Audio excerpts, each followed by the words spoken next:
Sometimes the biggest betrayals come wrapped in the most ordinary moments. You think you know someone after 15 years of marriage, after building a life together brick by brick, after surviving job losses and family deaths and all those little daily compromises that turn two people into one shared existence. You think loyalty means something. You think love creates boundaries that can't be crossed. And then, one Tuesday morning, your husband walks into the kitchen where you're making his favorite breakfast and tells you his girlfriend will be moving in next week. Before we jump back in, tell us where you're tuning in from. And if this story touches you, make sure you're subscribed, because tomorrow, I've saved something extra special for you. My name is Pearl Jenkins, and for 43 years, I believed that if you loved someone hard enough, worked hard enough, sacrificed enough of yourself, it would all come back to you somehow. I was wrong about a lot of things, but I was especially wrong about that. I grew up in a small farming community outside Bakersfield, California, where my grandmother taught me that a woman's worth came from how well she took care of her family. She'd watch me help my mother with the younger kids, and nod approvingly, saying I had good hands for nurturing, good instincts for knowing what people needed before they asked. Maybe that's why I fell so hard for Marcus when I met him at 28. He was this confident, ambitious man with big dreams about starting his own construction company. And he had this way of talking about the future that made everything seem possible. He'd describe the house we'd build together, the family we'd raise, the legacy we'd create, and I could see it all so clearly. I wanted to be part of something bigger than myself, something that mattered. Marcus made me feel like I could be the foundation that held it all together. We got married after dating for 2 years, and I threw myself into being the perfect wife with the same intensity other people put into careers. I learned to cook his favorite meals, memorized his schedule so I could have coffee ready when he woke up, and dinner waiting when he came home. When he started Jenkins Construction, I became his unofficial business manager, handling the books, scheduling appointments, dealing with suppliers. I never took a salary because it was our company, our dream, our future we were building together. I was good at it too. I had this natural ability to see patterns in numbers, to spot problems before they became disasters. While Marcus focused on the big picture stuff, the networking and project management, I kept track of every invoice, every payment, every permit fee. I knew which clients paid on time and which ones needed gentle reminding.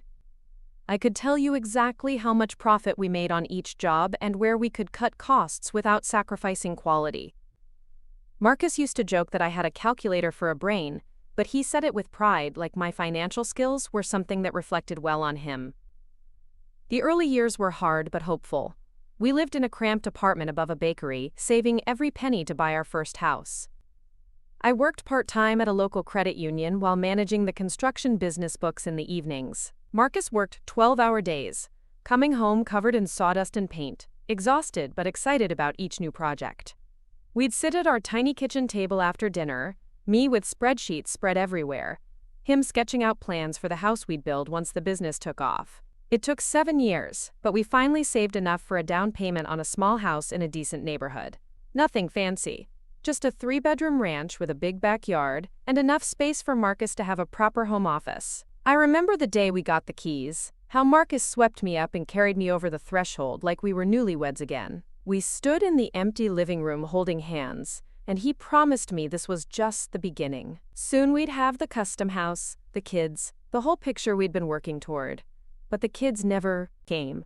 We tried for years, went through all the tests, the treatments, the hopes and disappointments that come with infertility. The doctors couldn't find anything specifically wrong with either of us, which somehow made it worse. There was no one to blame, no clear solution to pursue. Month after month, I'd feel that familiar cramping and know we'd failed again. Marcus tried to be supportive, but I could see the disappointment in his eyes, especially when we'd visit his brother's family and watch him play with his 3 kids. After 5 years of trying, we stopped talking about it. The dream shifted, became about building the business bigger, creating something substantial we could leave behind. I poured all that maternal energy into nurturing Jenkins Construction instead. I researched new markets, helped Marcus bid on bigger projects, made sure we had the cash flow to take on commercial jobs. By the time I was 38, we had 12 full-time employees and a reputation for quality work throughout the county. That's when Marcus started talking about expanding into residential development. He wanted to buy land, build entire subdivisions, become a real player in the local real estate market. It was a huge leap that would require significant investment, but the potential profits were enormous. I spent months researching the market, analyzing comparable projects, creating financial projections that showed exactly how much capital we'd need and what kind of returns we could expect. The numbers looked good, but they also revealed something that worried me. To make this expansion work, we'd have to leverage everything we owned: the house, the business, our personal savings, even our retirement accounts. If the project succeeded, we'd be wealthy beyond anything we'd ever imagined. But if it failed, we'd lose everything we'd spent 15 years building. Marcus was convinced it was our moment, our chance to finally achieve the success he'd always envisioned. He talked about the legacy we'd create, how this development would still be standing 50 years from now with our name on it. He painted pictures of the beautiful model homes we'd build, the young families who'd raise their children in neighborhoods we created. It was seductive, that vision of permanence and impact. I wanted to believe in it too, but something held me back. Maybe it was growing up watching my father struggle through boom and bust cycles on the farm, seeing how quickly prosperity could turn to poverty when you bet everything on one season's crop. I suggested we start smaller, maybe partner with an established developer for our first project, but Marcus said that was thinking too small. He said we'd work too hard to play it safe now. In the end, I agreed because I loved him, and because I trusted his judgment about construction and real estate. He was the visionary, I was the one who made the visions financially viable. That had always been our partnership, and it had worked well for us. So I restructured our finances, secured the loans, and set up the accounting systems for what would become Sunset Ridge, a planned community of 60 custom homes on a beautiful piece of land overlooking the valley. The first 2 years of development went exactly according to plan. Pre-sales were strong, construction stayed on schedule, and the early reviews from buyers were fantastic. Marcus was in his element, finally building the kind of high-end homes he'd always wanted to create. I managed the complex financial juggling act required to keep everything funded, coordinating with banks, investors, suppliers, and subcontractors. But somewhere in the middle of year 3, things started to shift in ways that had nothing to do with construction or real estate markets. Marcus began working longer hours, staying late at the development site, even when there wasn't much happening after dark. He started talking about networking events and industry conferences I'd never heard of. When I offered to help with scheduling or bookkeeping for these new activities, he said he had it handled, that I had enough to worry about with the day-to-day financial. Preparing and narrating this story took us a lot of time. So if you are enjoying it, subscribe to our channel. It means a lot to us. Now, back to the story. Management. At first, I appreciated having fewer responsibilities. The Sunset Ridge project was consuming enough of my energy, and I trusted Marcus to handle the relationship side of the business. But gradually, I noticed he was becoming distant in other ways too. He'd come home distracted, checking his phone constantly during dinner, taking calls in the other room. When I asked about his day, his answers became vague and brief. I told myself it was just stress from the project. Building 60 custom homes while managing all the associated infrastructure was incredibly complex, and Marcus had always been the type to internalize pressure rather than share it. I focused on keeping our finances stable, making sure we had adequate cash flow for each phase of construction, monitoring costs to ensure we stayed within budget. It wasn't until I noticed the changes in our personal banking that I started to worry about something beyond work stress. Small amounts at first, maybe $500 here or $1,000 there. Withdrawals that didn't match any business expenses I could identify. When I asked Marcus about them, he said they were for miscellaneous business costs, meals with potential clients, gas for site visits. The explanations made sense individually, but the pattern bothered me. Then came the day that changed everything. I was at home working on quarterly tax preparations when Marcus walked into the kitchen with an expression I'd never seen before. Not guilt exactly, but a kind of determined resignation, like someone who'd made a difficult decision and was steeling himself to follow through. He poured himself a cup of coffee, sat down across from me at the table where we'd planned our entire life together, and said the words that shattered everything I thought I knew about our marriage. "Pearl, We need to talk about something important. Amber's lease is up next month, and since she's been so helpful with the business networking, I think it makes sense for her to move in here. It'll save money, and she can help with the administrative stuff you've been overwhelmed with. I stared at him, not comprehending at first. Amber was supposedly a real estate agent he'd been working with to identify future development opportunities. I'd heard her name mentioned casually over the past few months, always in the context of business discussions. I'd even suggested meeting her several times, thinking it would be good to coordinate our efforts. But Marcus had always said she was too busy, or traveling, or dealing with other clients. Move in here? I repeated, my voice sounding strange and distant to my own ears. What do you mean? Move in here. Marcus looked uncomfortable but determined. Look, Pearl, I know this is unexpected, but Amber and I have developed a close working relationship. She's brought in 3 major clients already this year, and she has connections with investors who could help us expand even further. Having her here would be more efficient for everyone. The words felt like they were coming from very far away, like I was listening to someone else's conversation. Marcus, are you telling me you want another woman to move into our house? He shifted in his chair, avoiding my eyes. It's not about want, Pearl. It's about what makes sense for the business. Amber's really good at client relations, and she understands the development side better than most agents. This would be a temporary arrangement while we finish Sunset Ridge and plan the next project. Something cold settled in my stomach as I watched him speak. The way he said her name, the careful way he was choosing his words, the fact that he'd made this decision without consulting me at all. This wasn't about business efficiency. This was about something else entirely, something he didn't have the courage to say directly. How long have you been planning this? I asked quietly. A few weeks. Amber mentioned her lease situation, and I realized how much sense it would make. She could use the guest bedroom, help with the win-win. Like our marriage was a business deal that needed optimizing, like 15 years of partnership could be restructured to accommodate his latest networking contact. I felt something breaking inside me, not dramatically but slowly, like ice cracking under pressure. And you didn't think to discuss this with me first? Before making promises to this woman about moving into our home? Marcus finally met my eyes, and I saw something there I'd never seen before. Not love, not even affection, but impatience. Like I was being unreasonably difficult about a simple business decision. I'm discussing it with you now, Pearl. I thought you'd understand the benefits. You're always talking about maximizing efficiency and reducing costs. This does both. The casual way he dismissed my role in the decision-making process, the assumption that I'd simply go along with whatever he'd already decided, revealed something fundamental about how he saw our relationship. I wasn't his partner in this moment. I was an employee being informed of a management decision.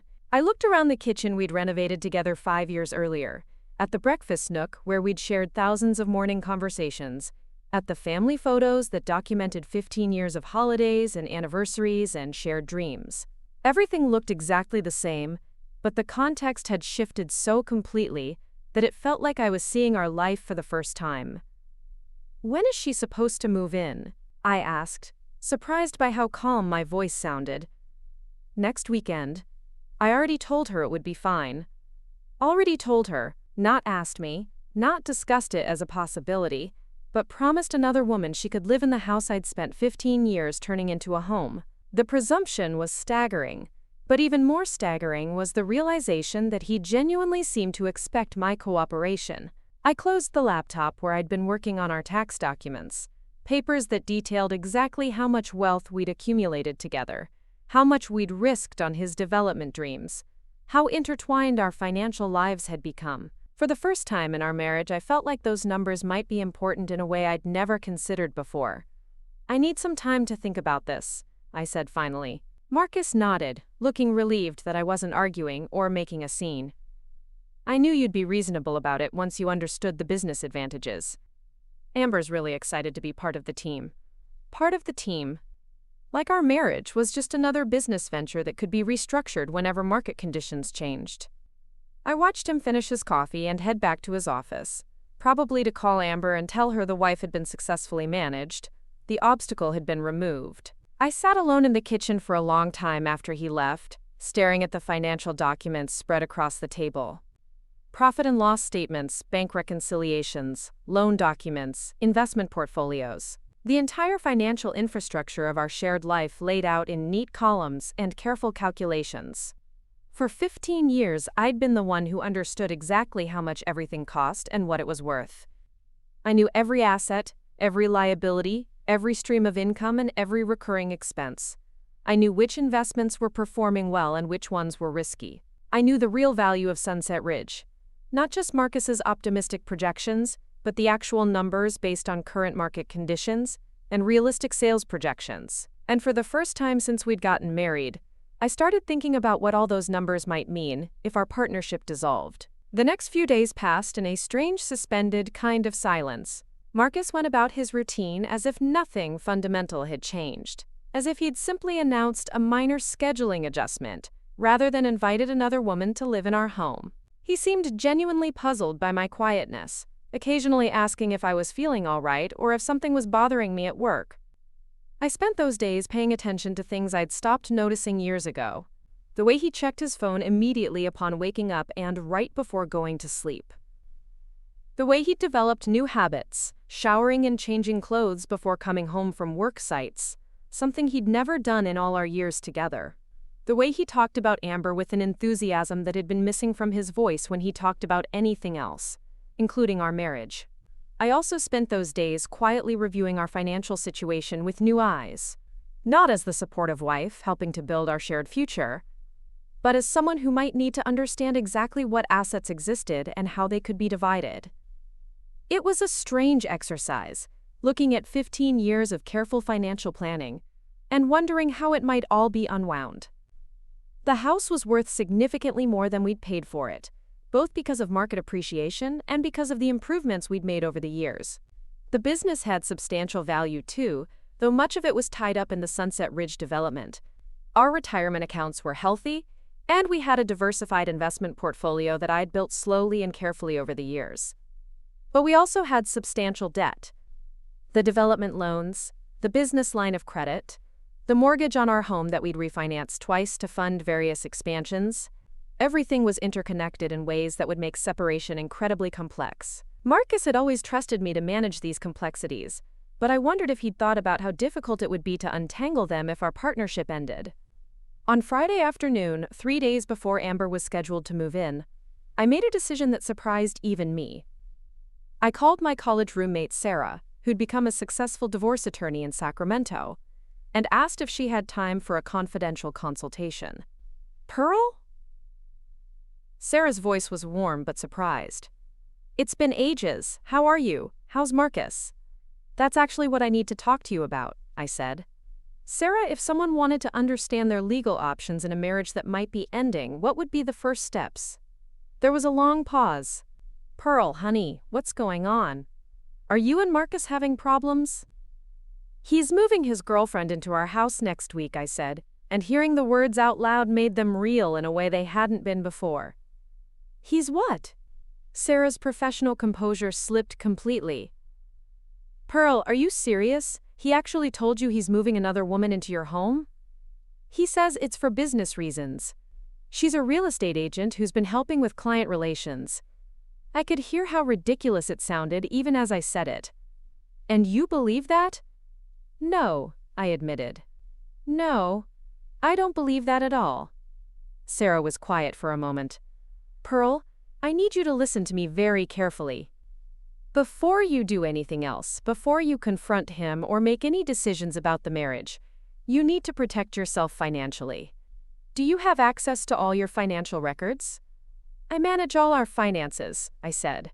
"I know exactly what we have and where it is." "Good, that's very good. Most women in your situation don't have that advantage. Now, here's what I need you to do." The conversation that followed was the most education I'd ever received about the reality of divorce, and it was sobering. Sarah explained how California's community property laws would work in our situation, how business assets would be valued and divided, how the development project would complicate everything. She also explained how quickly things could change once Marcus realized I was serious about protecting my interests. "The fact that you manage the finances gives you a huge advantage," Sarah said. but it also means you have a responsibility to document everything properly.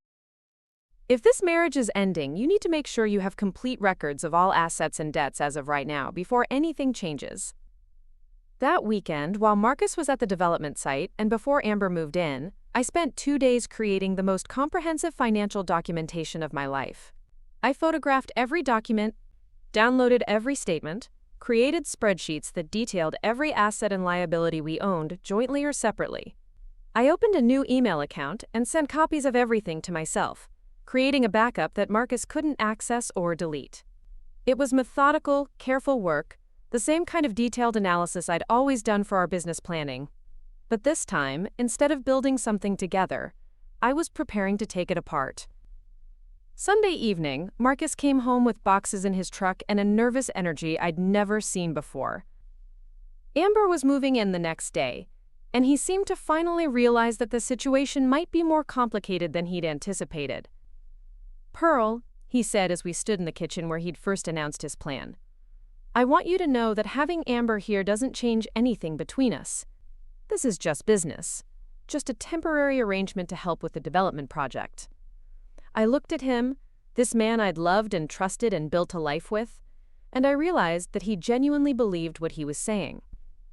In his mind, he could compartmentalize his relationship with Amber as something separate from our marriage, something that didn't threaten what we had together. He could invite another woman to live in our home and somehow expect that our marriage would continue unchanged. "Marcus," I said quietly, "do you love her?"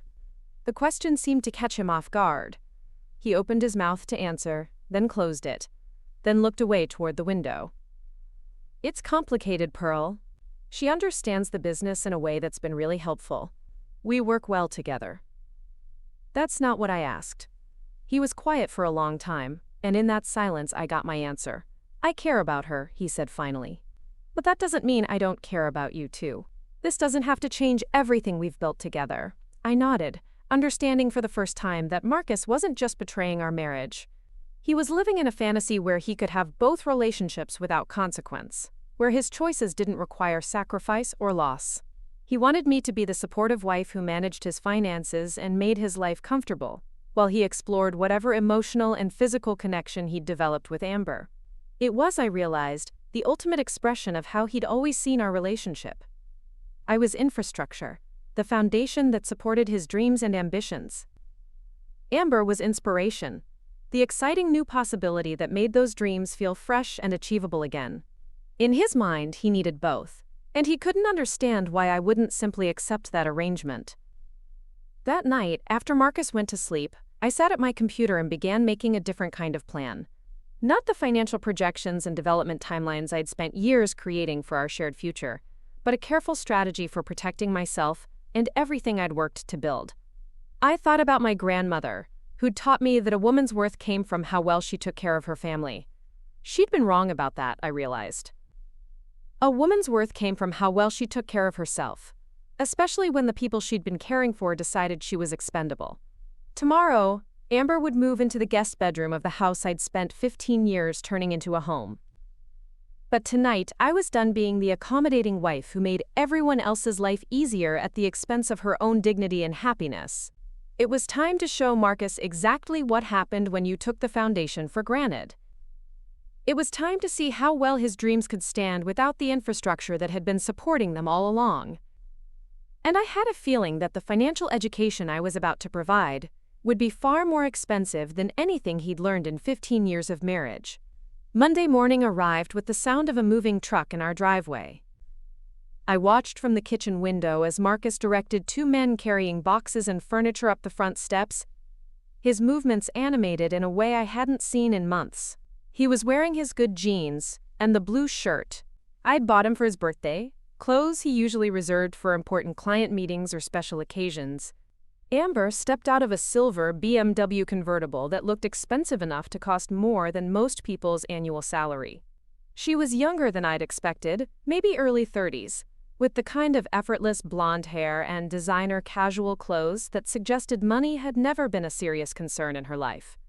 She moved with confidence, directing the movers with the same easy authority Marcus used on construction sites. I stayed in the kitchen, continuing my morning routine of coffee and checking overnight emails from suppliers and subcontractors. The Sunset Ridge project required constant communication with dozens of vendors, and Monday mornings were always busy with status updates and schedule adjustments. But even as I focused on the familiar work, I was hyper-aware of every sound from the front of the house, every voice carrying through the walls I'd painted and repainted over the years. Marcus appeared in the kitchen doorway around 10, slightly breathless from helping with the heavier pieces of furniture. He had that forced cheerfulness people use when they're trying to convince themselves that an awkward situation is actually perfectly normal. "Amber's all settled in the guest room," he announced, as if I'd been anxiously waiting for this update. "She's going to set up a small office space in there so she can work on client outreach and property research. I think you'll really appreciate how organized she is with documentation." I nodded without looking up from my laptop screen, where I was reviewing the latest draw request from our concrete contractor. The numbers required careful attention because any errors could delay the entire construction schedule, and delays meant cost overruns we couldn't afford. "That's nice," I said neutrally. "Will she be contributing to household expenses?" The question seemed to catch Marcus off guard. He shifted uncomfortably, running his hand through his hair the way he did when he was trying to figure out how to handle a difficult client. "Well, she's providing valuable business services," he said. "I thought we could consider her contribution more of a professional exchange than a traditional rental arrangement." Professional exchange. I filed that phrase away for future reference, wondering how he'd explain that arrangement to an accountant or a divorce attorney. In 15 years of marriage, Marcus had never been particularly creative with language, but apparently infidelity had inspired new levels of euphemistic thinking. "I see," I said. "And where exactly should I document these business services for tax purposes? Will she be receiving a 1099 as an independent contractor? Or should I set her up as a temporary employee?"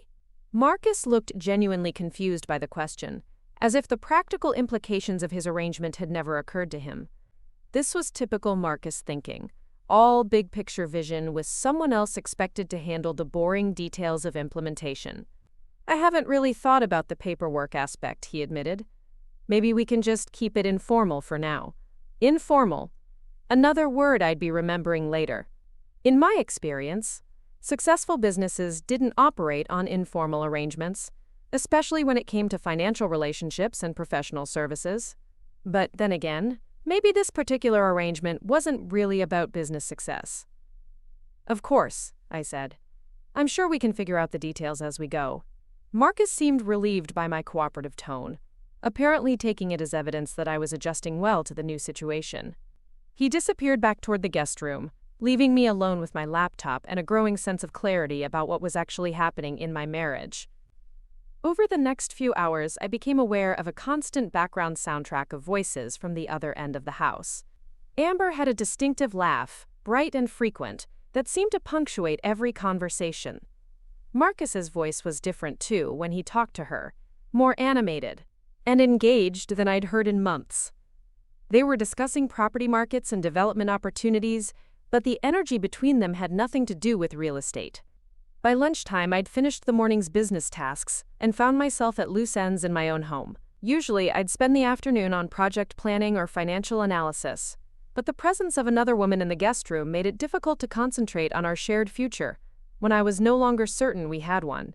I decided to drive to the Sunset Ridge development site, something I rarely did during active construction phases.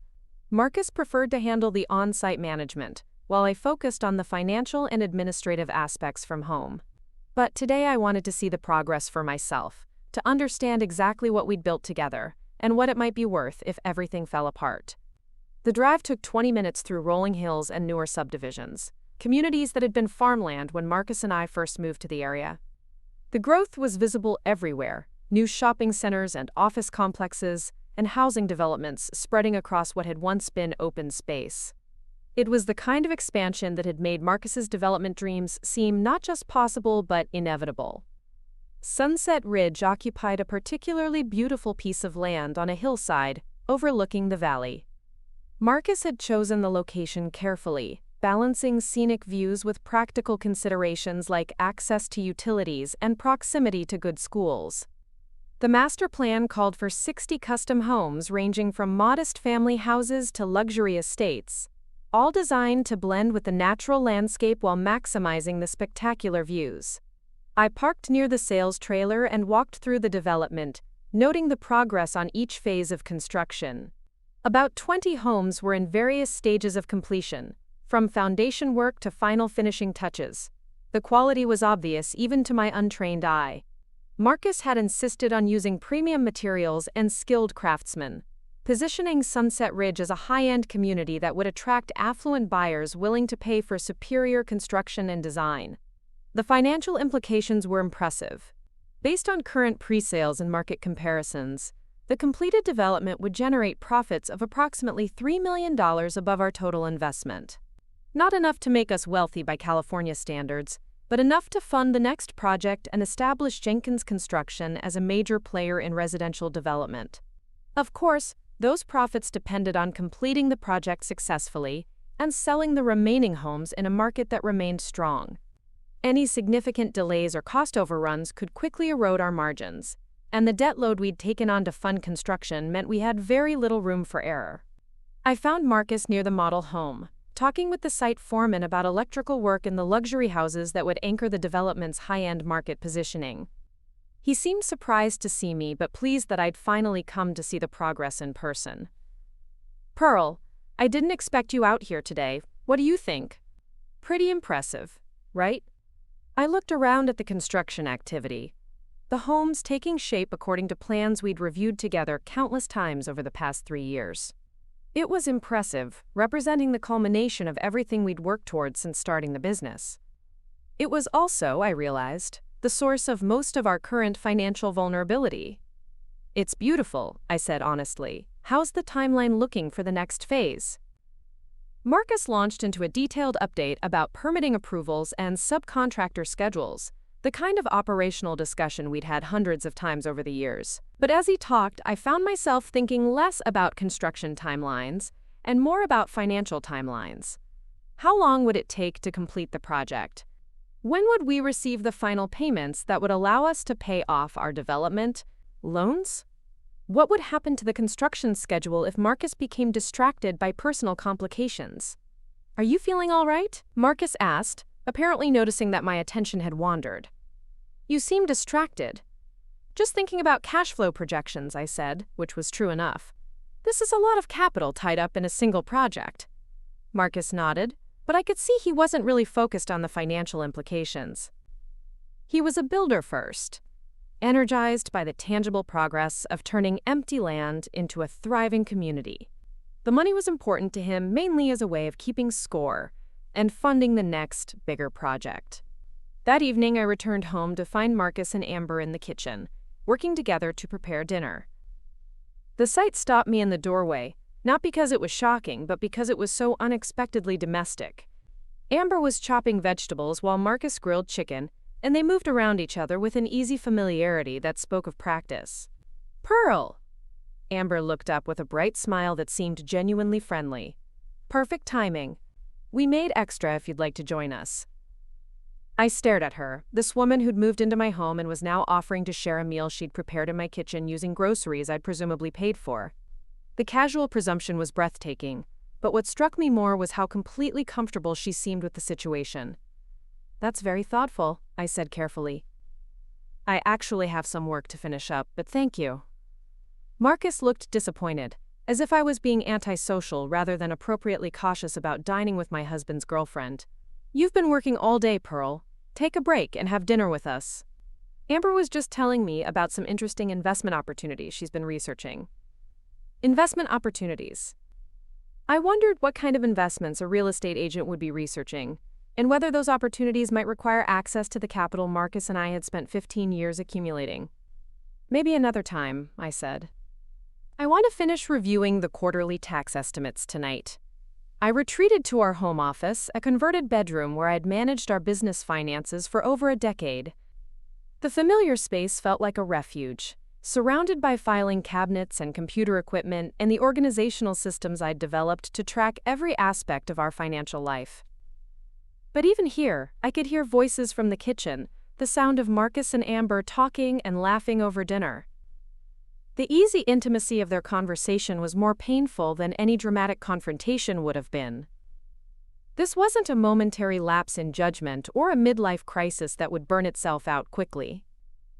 This was two people who genuinely enjoyed each other's company, who'd found a connection that made them both feel more alive and interesting than they had before. I forced myself to focus on the tax documents, but the numbers kept blurring as I thought about what I'd witnessed in the kitchen. It wasn't just that Marcus was having an affair. It was that he'd found a relationship that made him happy in ways our marriage apparently no longer did. Amber brought out a version of Marcus I hadn't seen in years, enthusiastic and engaged and optimistic about possibilities beyond our carefully planned financial goals. The realization was devastating but also clarifying. This wasn't a temporary arrangement that would end when the Sunset Ridge project was completed. This was Marcus choosing a different life, one that included Amber as his primary partner and me as the financial manager who made that life possible. Around 9 o'clock, I heard Amber's voice in the hallway outside the office, thanking Marcus for a lovely evening and mentioning something about an early client meeting the next day. Her footsteps moved toward the guest room, followed by the sound of the door closing. A few minutes later, Marcus appeared in the office doorway, looking more relaxed and content than I'd seen him in months. "How are the tax estimates looking?" he asked, settling into the chair, across from my desk where he'd sat for countless business discussions over the years. "Complicated," I said, which was true. The development project had created numerous tax implications that would require careful planning to minimize our liability. We'll need to make some strategic decisions about timing and categorization. Marcus nodded absently, his attention already shifting to whatever he was thinking about next. Amber had some interesting ideas about marketing the last phase of homes. She thinks we should focus on the luxury market, maybe raise the price points to increase our margins. I looked at him, noting how naturally he'd slipped into talking about business decisions as if Amber was now part of our planning process. This was how it would work, I realized. Gradually, she'd become involved in more and more aspects of the business, providing input and suggestions that Marcus would value because they came from someone who excited him, rather than someone who'd become part of the familiar routine. "That's an interesting perspective," I said neutrally. "Has she analyzed the market data to support higher price points?" "She has a good feel for what buyers want," Marcus said. "Sometimes intuition is more valuable than spreadsheets." The comment stung more than he probably intended. For 15 years, my spreadsheets had been the foundation of every successful decision we'd made together. My careful analysis had made it possible for Marcus to build his construction business and pursue his development dreams. But now, apparently, intuition was more valuable than the methodical financial planning that had gotten us this far. "Of course," I said, "intuition is certainly important." Marcus seemed to hear something in my tone that made him look at me more carefully. "Pearl, I know this situation is strange, but I really think it's going to work out well for everyone. Amber brings a different perspective that complements what you and I have built together." Complements. Another word choice that revealed how Marcus was thinking about our new arrangement. Amber wasn't replacing me, in his mind. She was adding to what we had, bringing capabilities and energy that would make our business more successful and our lives more interesting. "I'm sure it will all work out," I said, and I meant it, though probably not in the way Marcus expected.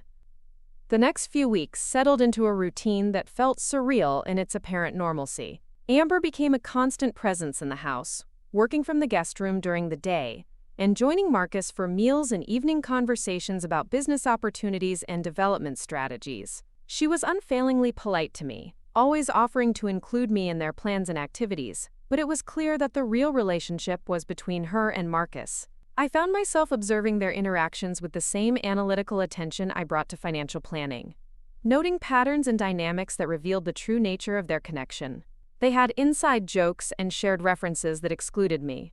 They touched casually while talking, brief contact that suggested physical familiarity. Most tellingly, they had a way of finishing each other's thoughts and building on each other's ideas that spoke of hours of private conversation. Meanwhile, I continued managing the financial aspects of our business and household, maintaining the systems that kept everything running smoothly. But increasingly, I felt like a support function rather than a partner. Marcus would consult with me about specific financial questions, but the broader strategic conversations were happening between him and Amber. usually when I wasn't around to participate. It was during this period that I started making more frequent visits to the Sunset Ridge development site, ostensibly to check on construction progress but really to understand the timeline for project completion. The sooner the homes were finished and sold, the sooner we'd have the cash flow to pay off our development loans and clarify our financial position. What I discovered during these visits was both encouraging and concerning.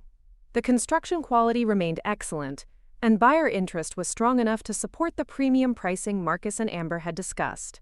But the completion timeline was slipping, delayed by permitting issues and subcontractors' scheduling conflicts that were typical for projects of this complexity. More worrying was Marcus's increasing absence from day-to-day oversight. He'd always been hands-on with construction management, but now he seemed to be delegating more responsibility to his foreman, while spending time on what he called strategic planning with Amber. The strategic planning apparently involved a lot of off-site meetings and property visits to identify future development opportunities. I started documenting these absences, not because I was planning to use the information in any specific way, but because my financial training had taught me to track patterns that might affect business performance. What I found was that Marcus was spending approximately half his working hours away from the construction site, pursuing activities that generated no immediate revenue, while leaving our most important project with reduced supervision. The pattern became more obvious when I started receiving calls from the site foreman about decisions that required Marcus's input. Delivery schedules, change orders, quality control issues, all the daily choices that kept a complex construction project moving forward smoothly.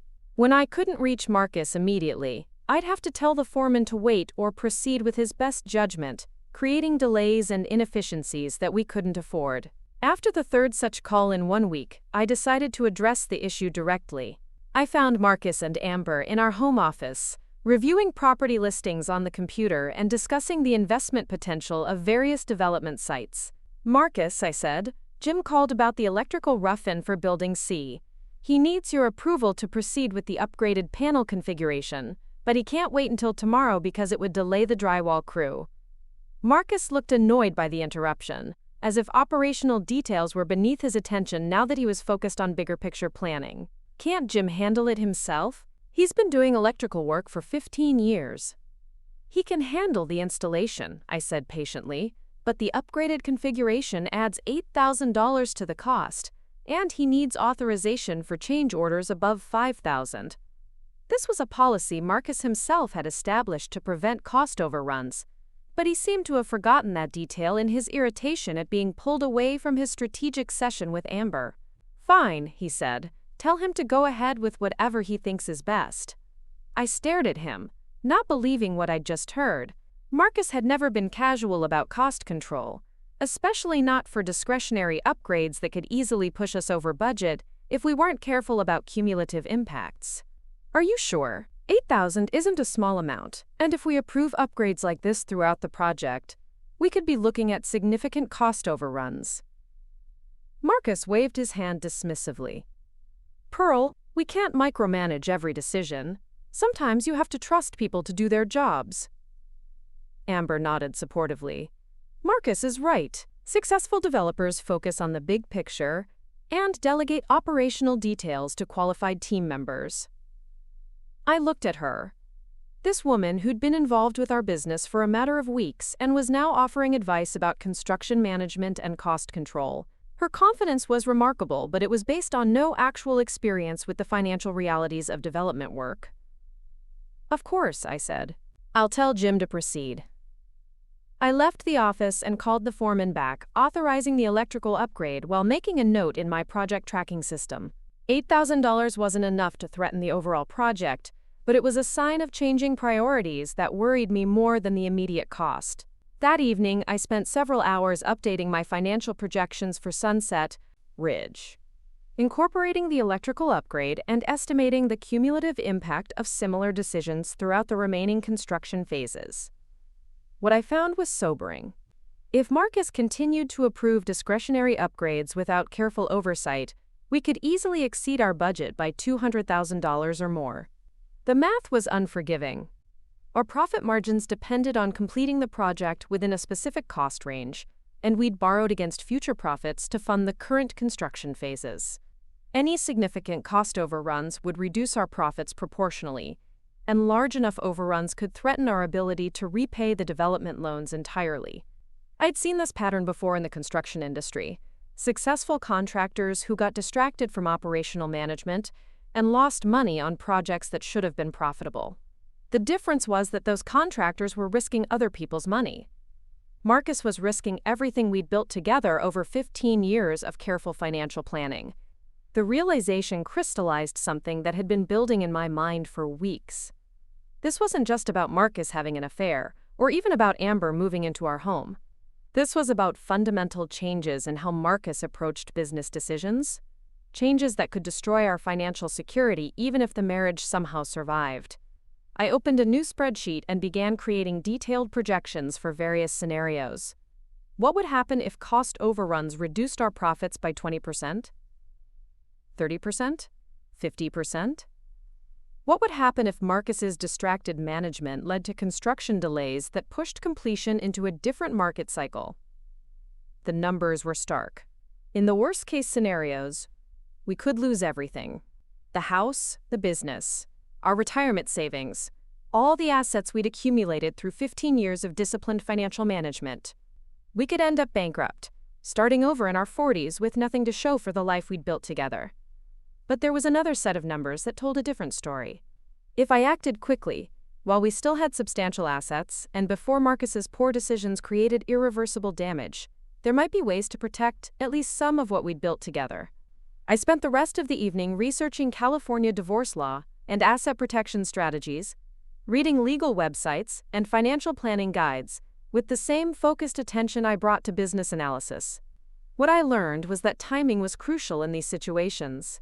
The longer I waited, the more vulnerable our assets became to Marcus's increasingly reckless decision-making. By midnight, I had created a comprehensive plan for protecting my financial interests, whether the marriage survived or not. It wasn't about revenge or punishment. It was about recognizing that Marcus was no longer a reliable partner in managing our shared financial future, and taking responsibility for protecting the assets I'd helped build over 15 years of careful planning. The next morning, I called Sarah back. "I need to move faster than I thought," I told her. "How quickly can we start the process?" "What's changed?" Sarah asked.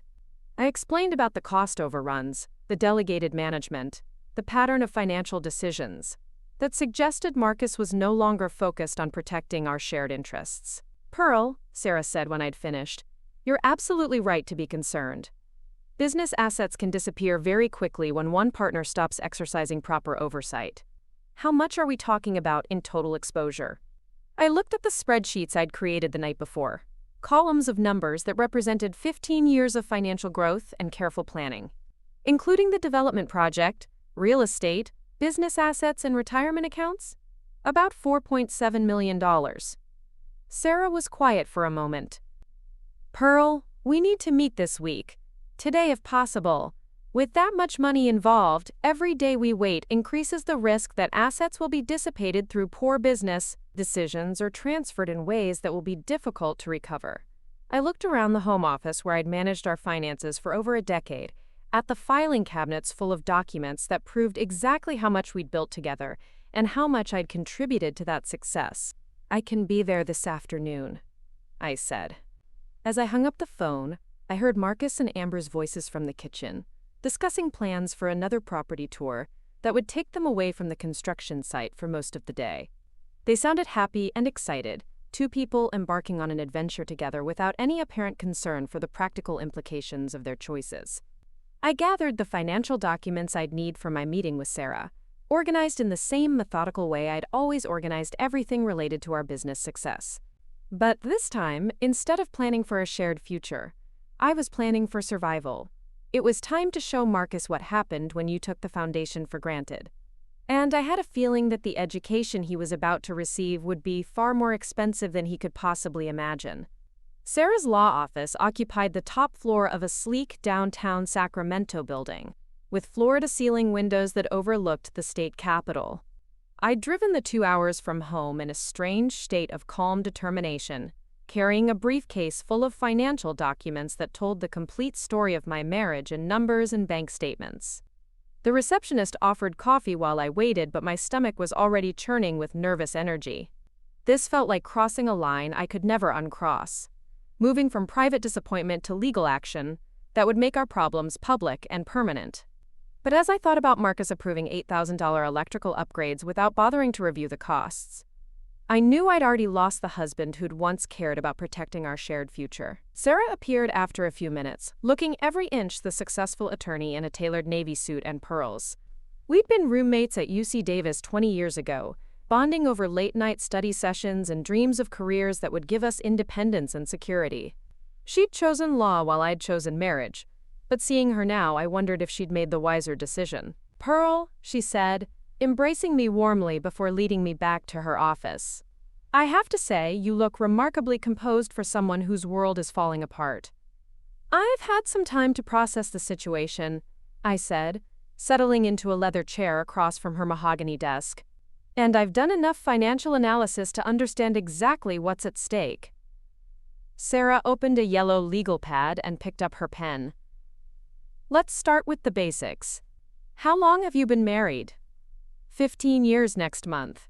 We got married in June of 2009, right after the real estate market crashed. Marcus always said the timing was perfect because we could buy our first house when prices were low. "Any children?" "Number. We tried for several years but couldn't conceive. Eventually, we stopped trying and focused on building the business instead." Sarah made notes as I spoke, her expression professionally neutral. "Tell me about the business. You mentioned construction and development." I opened my briefcase and pulled out the financial summary I'd prepared. Pages of spreadsheets that documented our assets and liabilities with the precision of a forensic audit. Jenkins Construction started as a small residential contractor, but about 3 years ago we moved into development with a project called Sunset Ridge. It's a 60-home community that represents most of our current net worth. Sarah reviewed the financial summary, her eyebrows rising as she took in the scope of our assets. "This is substantial, Pearl. $4.7 million in total exposure, and most of it tied up in an ongoing development project. What's the timeline for completion?" "Originally 18 months, but we're running behind schedule. Maybe another 8 to 10 months if everything goes well, longer if Marcus continues to delegate oversight while he pursues other opportunities with Amber." "About Amber," Sarah said, setting down the financial documents. "How long has this relationship been going on?" I thought about all the signs I'd missed or ignored over the past several months.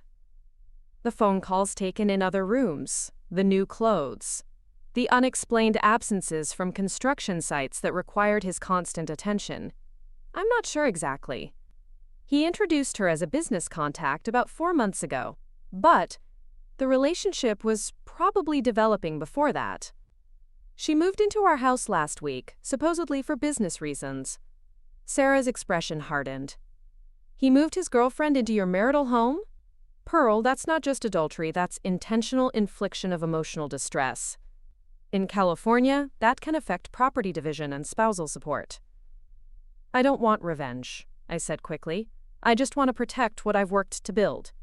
If Marcus wants to throw away our marriage for this woman, that's his choice. But I'm not going to let him destroy our financial future in the process." Sarah leaned back in her chair, studying me with the appraising look lawyers use when they're calculating strategy. "Tell me about your role in building these assets. California is a community property state, so theoretically you're entitled to half of everything acquired during the marriage. But if you can demonstrate that you were instrumental in creating or preserving wealth, we might be able to argue for a larger share." This was the conversation I'd been preparing for since realizing that my marriage was over. I pulled out additional documents, bank records, and business files that showed my contributions to our financial success. "I've managed all our finances for 15 years, I began. Personal and business accounting, tax planning, investment management, loan applications, vendor relationships, project budgeting. Marcus focused on construction and client relations while I handled everything else." Sarah reviewed the documents as I explained my role, nodding as she saw the evidence of my financial management skills. Bank statements showed consistent growth in our investment portfolios. Tax returns demonstrated increasingly sophisticated strategies for minimizing liability. Loan documents revealed my signature on every major financial commitment we'd made together. This is excellent documentation, Sarah said. It's clear that you were an equal partner in building this wealth, regardless of whose name is on the business license. But I'm concerned about the timing. How quickly can Marcus make decisions that would dissipate or transfer assets? He can approve change orders up to $50,000 without my signature, I said.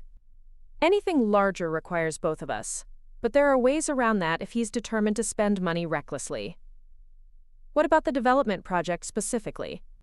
Can he sell or mortgage the property without your involvement? I shook my head.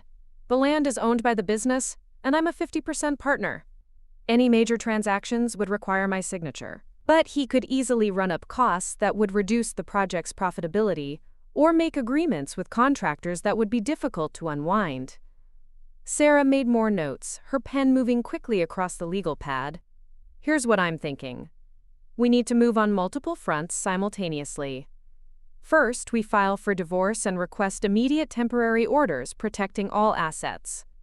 Second, we document your contributions to the business and argue for a larger share of the development project.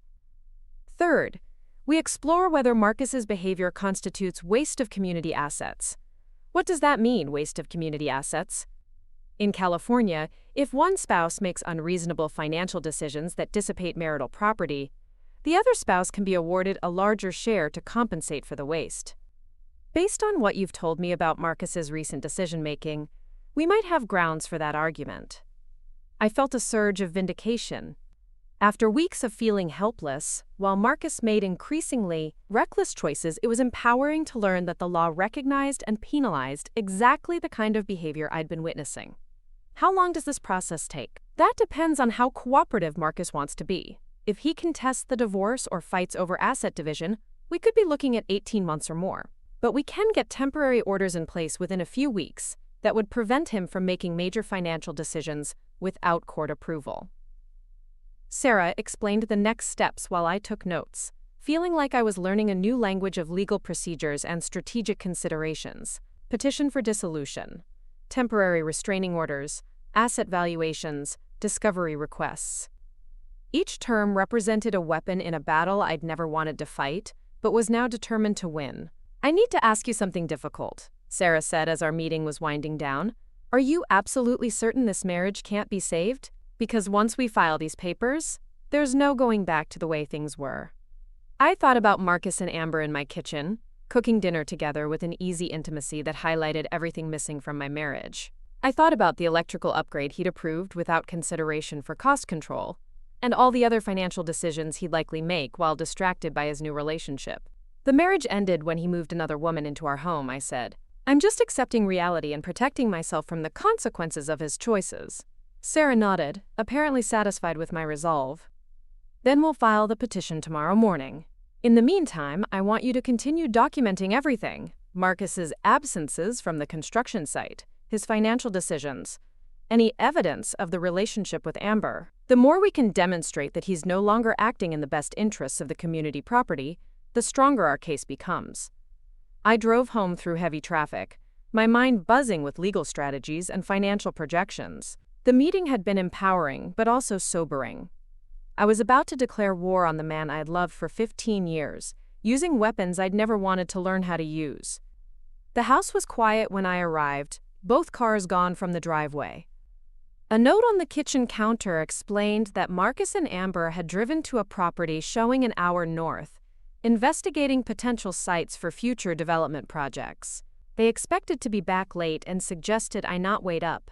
I stared at the note, struck by how casually Marcus was sharing these details, as if I was a roommate who might be concerned about his whereabouts rather than a wife who was being systematically excluded from business decisions. The tone was friendly but distant, treating me like someone whose feelings mattered just enough to warrant basic courtesy. I spent the evening organizing documents for Sarah, creating files that would support every aspect of our legal strategy. Business records that proved my contributions to our financial success. Bank statements that showed my careful management of our investments. Project documentation that demonstrated the risks Marcus was taking with our most valuable asset. But as I worked, I found myself thinking less about legal strategy and more about the 15 years of shared life that had led to this moment. The early years when we'd work together toward common goals, dreaming about the future we'd build together. The middle years when the business started succeeding and our hard work began paying off. The recent years when success had become routine and we'd started taking each other for granted. I pulled out photo albums I hadn't looked at in months, flipping through pictures that documented our journey from young couple to established partners. Vacations we'd taken to celebrate business milestones. Parties with friends and family who'd watched us build what seemed like a stable, successful marriage. Christmas mornings in the house we'd renovated together, dreaming about the children who would eventually fill the empty bedrooms.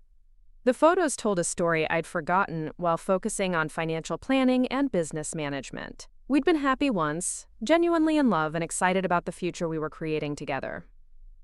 Marcus hadn't always been distracted and distant. I hadn't always been focused on spreadsheets and cost control. We'd had fun together, laughed together, supported each other through challenges and setbacks. But somewhere along the way, we'd stopped seeing each other as people and started treating each other as roles. Marcus became the visionary who generated ideas while I became the implementer who made those ideas financially viable. We'd been successful business partners, but we'd forgotten how to be romantic partners. The realization didn't change my decision to file for divorce, but it added a layer of sadness that surprised me with its intensity. I wasn't just losing a husband who'd betrayed me with another woman, I was losing the memory of who we'd been together when we were young and hopeful and genuinely in love. Marcus and Amber returned around midnight, their voices carrying through the house as they discussed the property they'd visited and its potential for development. They sounded energized and optimistic, like people who'd found something exciting and wanted to share their enthusiasm. I listened from my bedroom, remembering when Marcus and I used to have conversations like that about our shared dreams and ambitions. The next morning, I woke to the sound of Sarah's voice on my phone, calling to confirm that the divorce petition had been filed and would be served to Marcus within the next few days. "How are you feeling?" she asked. "Nervous," I admitted, but also relieved. At least now I'm doing something to protect myself, instead of just watching everything fall apart. That's exactly the right attitude. Remember, Pearl, you didn't create this situation, you're just responding to choices Marcus made. Don't let anyone make you feel guilty for protecting assets you helped build. After hanging up, I went through my morning routine with unusual focus, paying attention to details I'd been taking for granted. The coffee maker I'd bought 3 years ago when our old one finally died. The kitchen table where Marcus and I had reviewed business plans and financial projections countless times. The view from the window that looked out over the garden I'd planted and maintained for over a decade. In a few days, Marcus would learn that I'd filed for divorce. The knowledge would change everything between us, transforming us from unhappy spouses to adversaries in a legal battle over assets we'd spent 15 years accumulating together. There would be no more pretending that Amber was just a business associate or that their relationship was compatible with our marriage. I found myself wondering how Marcus would react to the news. Would he be angry that I'd filed without warning him? Relieved that I'd taken responsibility for ending a marriage he no longer wanted? Surprised that the accommodating wife who'd managed his finances for 15 years had finally decided to fight for her own interests? Probably all three, I realized. Marcus had gotten comfortable with my predictability, my willingness to support his decisions, even when I disagreed with them. He'd assumed I would continue playing that role indefinitely, managing the practical details of his life while he pursued whatever relationships and opportunities interested him. But Marcus had made a fundamental miscalculation. He'd confused my financial skills with financial dependence, assuming that because I'd chosen to focus on our shared success, rather than independent career advancement, I couldn't survive without him. He'd forgotten that the same analytical abilities that had built our wealth could be used to protect my share of it. Around 10 in the morning, Marcus appeared in the kitchen where I was reviewing vendor invoices for the Sunset Ridge project. He poured coffee and settled into his usual chair, apparently planning to discuss business as if nothing fundamental had changed between us. "I wanted to talk to you about something Amber and I discovered yesterday," he said. "There's a 12-acre parcel about 20 minutes from Sunset Ridge that would be perfect for our next development project. The owner is motivated to sell, and the price is reasonable considering the potential." I looked up from the invoices, noting how naturally Marcus had slipped into talking about our next development project, while excluding me from the site visit where this opportunity had been discovered. "What kind of timeline are you thinking about?" I asked. "We'd want to move quickly. The market is still strong, but it won't stay that way indefinitely. If we can secure this property and get permits in process while we're finishing Sunset Ridge, we could start construction early next year. Marcus outlined his vision for the new project, describing luxury homes and premium amenities with the same enthusiasm he'd once brought to talking about Sunset Ridge. But as he spoke, I found myself thinking about the financial implications he wasn't considering. How would we fund a new project? I asked. We're already leveraged pretty heavily on Sunset Ridge, and we won't have significant cash flow until those homes start selling. Marcus waved his hand dismissively, the same gesture he'd used when I'd expressed concerns about the electrical upgrade costs. Amber has some investor contacts who are interested in development opportunities. We might be able to bring in additional capital rather than funding everything ourselves. Additional capital meant additional partners, which meant sharing profits and control with people who hadn't contributed to building our business over 15 years. It also meant taking on obligations to investors who would expect returns regardless of whether the project succeeded. Have you looked at the numbers in detail? I asked. Purchase price, development costs, permitting timelines, market analysis? Amber's working on that, Marcus said. She has access to market data and financing contacts that could make this a much smoother process than Sunset Ridge was. I stared at him, realizing that Marcus was planning to replace my financial management role with Amber's supposed expertise, despite the fact that I'd successfully managed millions of dollars in construction financing while she'd never been involved in a development project before. I see, I said, and where exactly do I fit into this new arrangement? Marcus looked surprised by the question, as if my role should be obvious. You'd continue handling the day-to-day financial management, obviously. Your accounting skills are still valuable, but Amber brings strategic relationships and market insights that could help us grow faster than we ever could on our own. Strategic relationships and market insights. More euphemisms for the personal relationship that was driving Marcus's business decisions. He wanted to keep me as the bookkeeper while promoting his girlfriend to strategic partner, apparently expecting me to be grateful for the opportunity to continue supporting their shared vision. That sounds like an interesting plan, I said neutrally. Marcus seemed relieved by my response, interpreting my calm tone as acceptance of his proposal. I'm glad you're being reasonable about this, Pearl. I know the situation with Amber is complicated, but I really think we can make it work in a way that benefits everyone. Benefits everyone. I wondered if Marcus had considered whether I might have different ideas about what would benefit me in this new arrangement, but I simply nodded and returned to reviewing vendor invoices, letting him assume that his charm and persuasion had successfully managed another potential conflict. That afternoon I received a call from Jim, the site foreman at Sunset Ridge. He needed to discuss scheduling conflicts with the plumbing subcontractor, but Marcus wasn't answering his phone and hadn't been seen at the construction site since early morning. Do you know where I can reach him? Jim asked. We've got crews standing around waiting for decisions, and that gets expensive pretty fast. I checked Marcus's calendar, which showed a property meeting with Amber, but no specific location or contact information. I'll try to track him down and have him call you back, I said. Can the crews work on anything else while they're waiting? Maybe for an hour or two, but we really need to resolve this plumbing issue today, or we'll lose the whole week. After hanging up, I tried calling Marcus's cell phone but got voicemail immediately, as if the phone was turned off. I tried calling the real estate office where Amber supposedly worked, but the receptionist said she was out showing properties and couldn't be reached. I sat in my office, surrounded by the financial documents that proved my value to our business success, and realized that Marcus was so distracted by his relationship with Amber that he was no longer reliable for basic operational management. The Sunset Ridge project, which represented most of our net worth, was being left to drift without adequate supervision while he pursued romantic adventures disguised as business development. The irony was stark. Marcus wanted to exclude me from strategic planning while depending on me to handle the financial consequences of his poor operational decisions. He wanted the excitement of exploring new opportunities with Amber while leaving me to manage the boring details of protecting our existing investments. But Marcus had made a fundamental error in his calculations. He'd assumed that I would continue supporting his business decisions indefinitely, regardless of how he treated me personally. He'd forgotten that the same financial skills he depended on could be used against him if I ever decided to protect my own interests instead of his.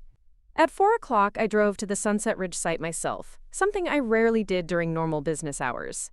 I found Jim and his crew exactly as he described, standing around waiting for guidance on plumbing decisions that would affect the entire construction timeline. "Still haven't heard from Marcus?" I asked. Jim shook his head, frustration evident in his expression.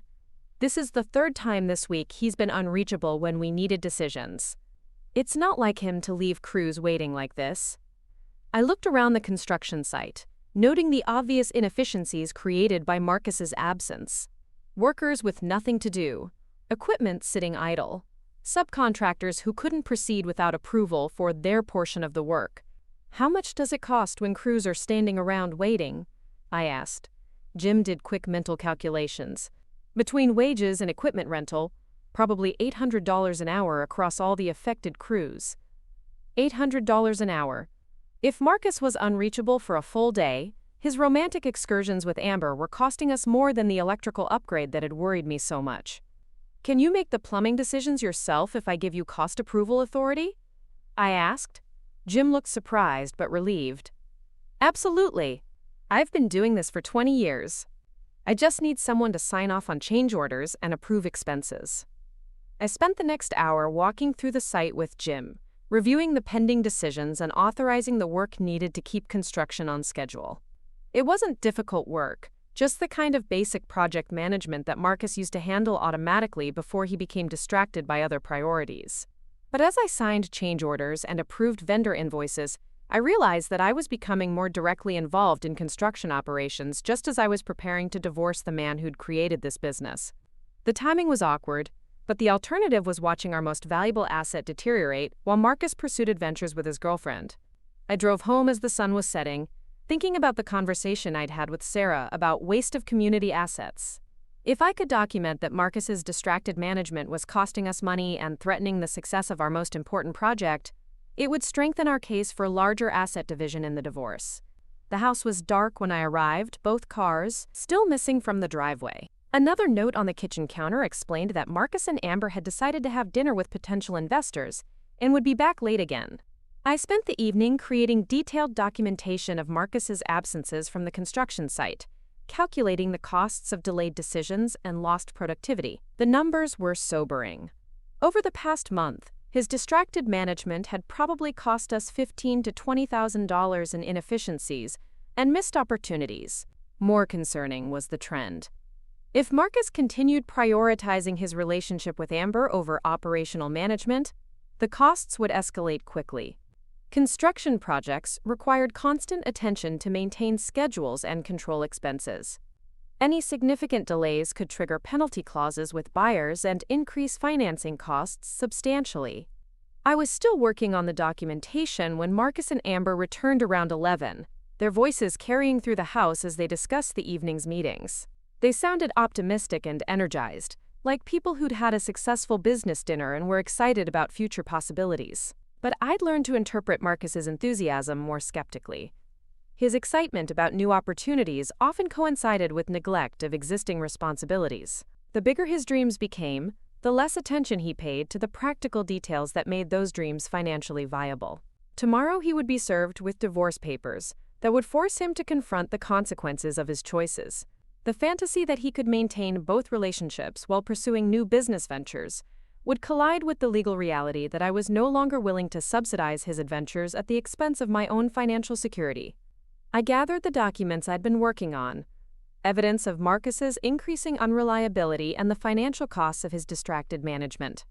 Sarah would know how to use this information to support our case for larger asset division and protection of community property. But as I prepared for bed, I found myself thinking less about legal strategy and more about the strange sadness of watching someone you once loved make choices that would ultimately destroy everything you'd built together. Marcus wasn't evil or malicious, he was just selfish and short-sighted, unable to see beyond his immediate desires to understand the long-term consequences of his actions. In the morning, everything would change.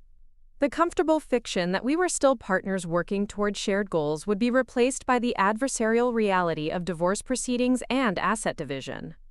Marcus would learn that the accommodating wife he'd taken for granted was actually a formidable opponent when protecting her own interests. I fell asleep wondering if he would be more surprised by my decision to file for divorce or by my determination to win. The process server arrived on a Thursday morning while Marcus was having coffee in the kitchen. I watched from the home office window as a woman in a business suit approached our front door, carrying an official-looking envelope that would transform our marriage into a legal battleground.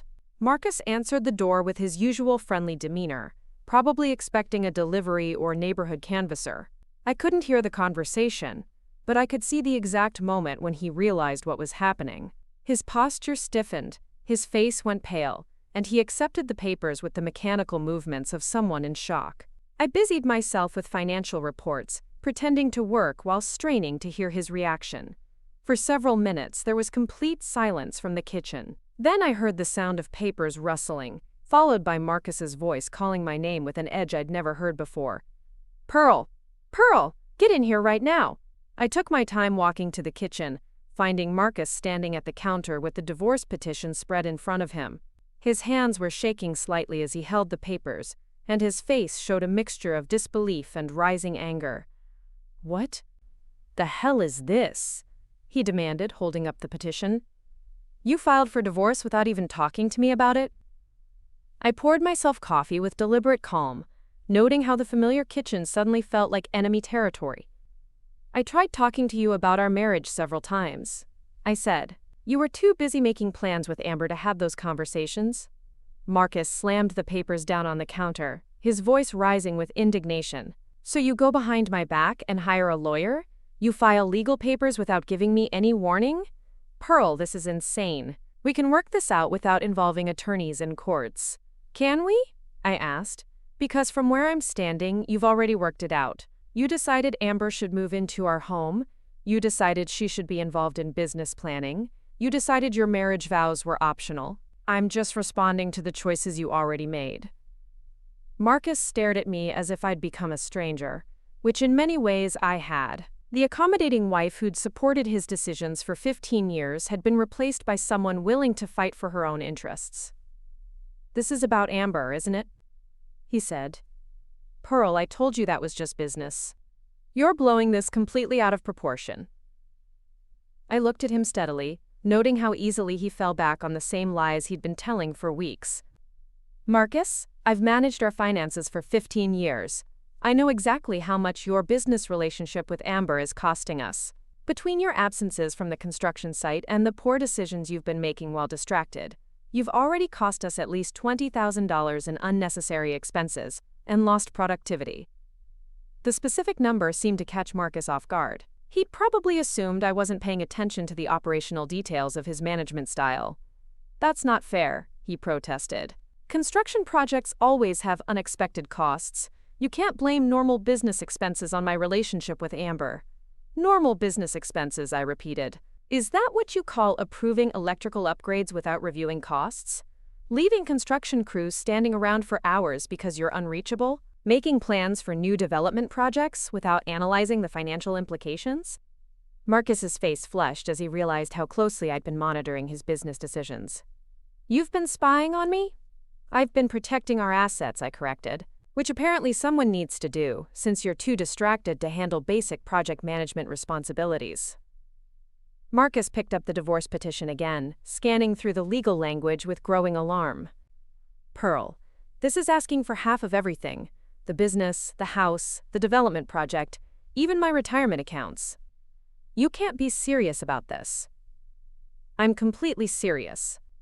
In fact, given your recent decision-making patterns, I think 50% might be generous." The comment hit Marcus like a physical blow. He'd clearly assumed that filing for divorce was an emotional gesture, something I'd eventually reconsider once I calmed down. The realization that I'd calculated my legal strategy as carefully as I'd managed our business finances was apparently shocking. "You can't take half the business," he said desperately. "I built Jenkins Construction from nothing. That company is my life's work." "Our life's work," I corrected. "I've been an equal partner in building this business for 15 years. I've managed every financial aspect while you focused on construction and client relations. If you want to argue about contributions, we can present that case to a judge." Marcus slumped into his chair, apparently beginning to understand the seriousness of his situation. This will destroy everything we've worked for. Fighting over assets, paying lawyers, dividing up the business. By the time it's over, there won't be anything left worth having. That's possible, I agreed. But the alternative was watching you destroy everything while chasing fantasies with your girlfriend. At least this way I'll get something for 15 years of supporting your dreams. Marcus looked up at me with an expression of genuine confusion. Supporting my dreams? Pearl, these were our dreams. We built this life together. I never forced you to manage the finances or handle the business operations. I stared at him, realizing that Marcus genuinely believed his own revisionist history. In his mind, I'd chosen to focus on financial management because I enjoyed it, not because he'd needed someone to handle the details he found boring. He'd convinced himself that our division of labor had been based on mutual preferences, rather than his assumption that I'd take care of whatever he didn't want to do himself. You're right, I said finally. You never forced me to do anything. But you also never appreciated what I was doing or considered that I might have other aspirations. For 15 years, I've been the foundation that made your ambitions possible. Now you want to replace that foundation with Amber, while expecting me to continue supporting the structure from the sidelines. That's not what I want, Marcus protested. I've never said anything about replacing you in the business. You haven't said it directly, but your actions speak clearly enough. When was the last time you consulted me about a strategic business decision? When was the last time you asked for my input on anything more significant than which vendor to pay first? Marcus opened his mouth to respond, then closed it as he apparently realized he couldn't answer those questions. I want to talk to Amber about this, he said finally. She might have ideas about how to resolve the situation without involving lawyers. The suggestion was so tone-deaf that I almost laughed. Marcus, Amber is the reason we're getting divorced. I'm not interested in her opinions about how to save our marriage. She's not the reason, Marcus said quickly. She's just someone who understands the business side of things. Maybe if you talked to her, you'd realize that this arrangement could actually work for everyone. I looked at my husband, this man I'd loved and supported and built a life with, and realized that he was still living in a fantasy where he could have both relationships without consequences. Even facing divorce papers, he couldn't accept that his choices had destroyed our marriage. The arrangement is not working for me, I said clearly. And it's not going to work for me. If you want to build a life with Amber, you're free to do that. But you'll be doing it without my financial support or business partnership. Marcus studied the divorce petition again, his expression growing more worried as he absorbed the implications. How long do I have to respond to this? 30 days. Though I'd suggest you hire an attorney sooner rather than later. This isn't going to be a simple, uncontested divorce. Pearl, please, can't we try counseling first? Or at least talk about this more before we involve lawyers and courts? I felt a flash of sympathy for him, seeing the genuine distress in his expression. But then I remembered the sound of him laughing with Amber in my kitchen, the casual way he'd announced her moving into our home, the weeks of feeling invisible in my own marriage. The time for talking was before you moved another woman into our house, I said. Now it's time for legal proceedings. Marcus left the house shortly after that, presumably to find Amber and discuss this unexpected complication to their romantic plans. I spent the rest of the morning on the phone with Sarah, reviewing Marcus's initial reaction and planning our next moves. How did he take it? Sarah asked. Badly. He seems to think I'm being unreasonable, and that we should be able to work this out through conversation rather than legal action. Typical, Sarah said. Men like Marcus often assume they can charm their way out of consequences for their behavior. The reality of divorce proceedings usually comes as a shock. He's worried about losing half the business. He should be. Based on the financial documents you've provided, you have a strong case for equal division of all marital assets. And if we can prove waste of community property, you might be entitled to even more. Sarah explained the next steps in the legal process, including asset valuations and discovery requests, that would require Marcus to provide detailed financial information. The procedural requirements would force him to confront exactly how much wealth we'd accumulated together, and how much he stood to lose. The key thing now is to continue documenting everything, Sarah said. His business decisions, his absences from the construction site, Any evidence that he's prioritizing his relationship with Amber over protecting community assets. That afternoon, I received another call from Jim at the construction site. Marcus hadn't appeared for a scheduled meeting with the electrical contractor, and decisions were needed to keep the project on schedule. "This is getting to be a real problem," Jim said. "We can't run a construction project with part-time management. If Marcus can't be here when we need him, we need to figure out alternative arrangements."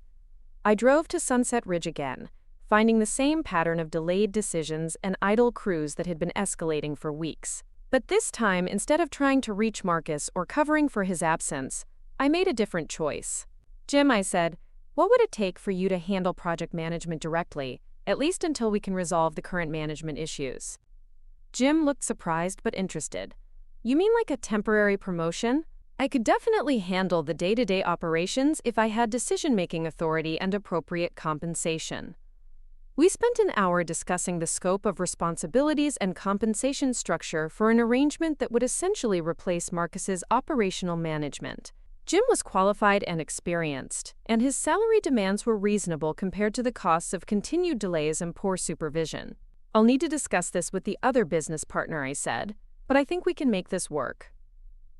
The other business partner was technically Marcus, but I was confident that a judge would approve operational decisions designed to protect community assets. If Marcus wanted to prioritize his relationship with Amber over business management, he'd have to accept the consequences for his reduced involvement. That evening, Marcus returned home with Amber in tow, apparently having decided that a united front would be more persuasive than facing the divorce situation alone. They found me in the home office, working on financial projections that assumed continued deterioration in Marcus's management effectiveness. "Pearl," Marcus said, his tone carefully measured, "Amber and I have been talking about the situation, and we think there might be ways to resolve this without divorce." I looked up from my computer, noting how Marcus had positioned himself slightly behind Amber, as if she was taking the lead in this conversation. "I'm listening," I said neutrally. Amber stepped forward with the confident smile she'd used since moving into my home. "Marcus has explained the business partnership, and I think I understand your concerns about operational management. What if we formalized my role as a business development consultant? That way, Marcus could focus on construction oversight, while I handled client relations and strategic planning."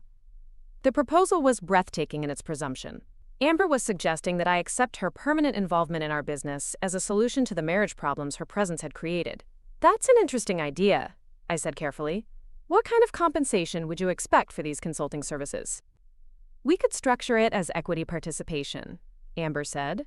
"Maybe a 20% ownership stake in exchange for business development and client management responsibilities." 20% ownership.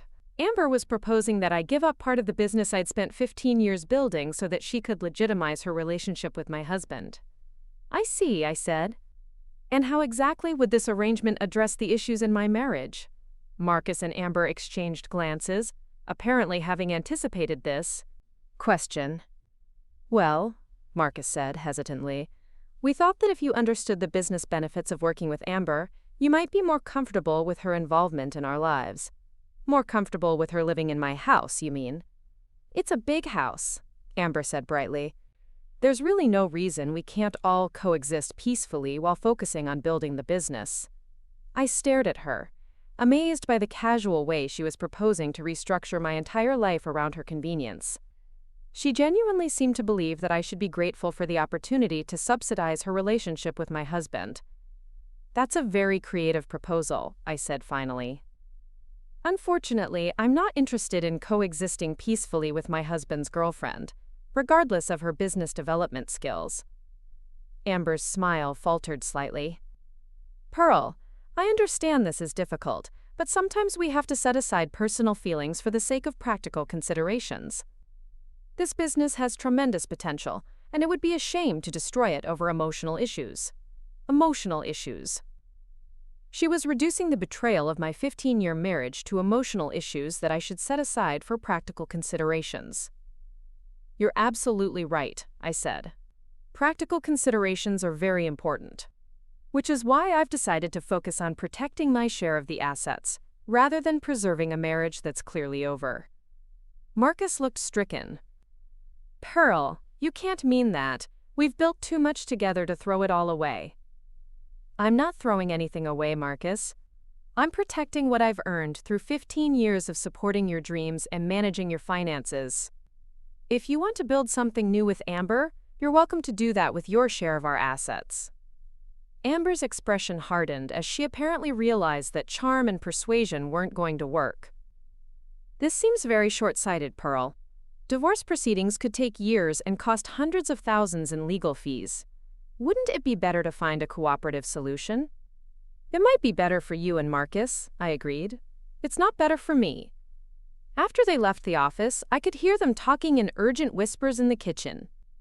Amber's voice was sharp with frustration, while Marcus sounded defensive and worried.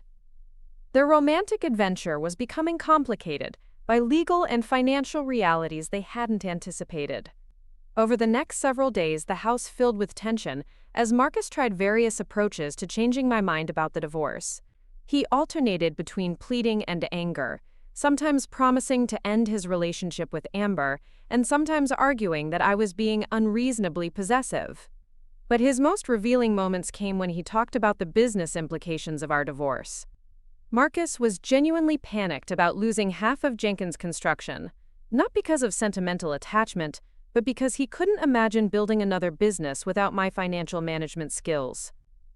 You know I'm not good with numbers and planning, he said during one late-night conversation. I need someone who understands the financial side of things. If you take half the business, I'll never be able to grow it the way we planned.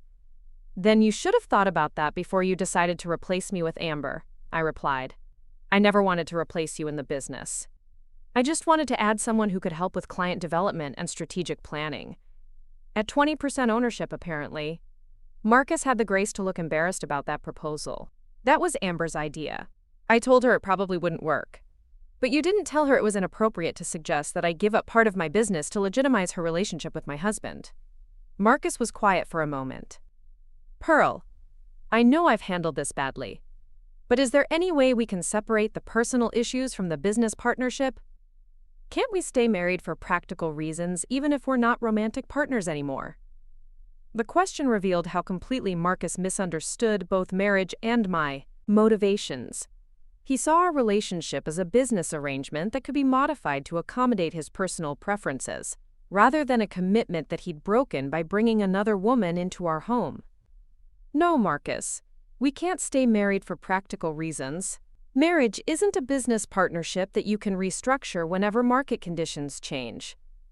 But think about what we'll lose in a divorce. Legal fees, asset division, tax implications.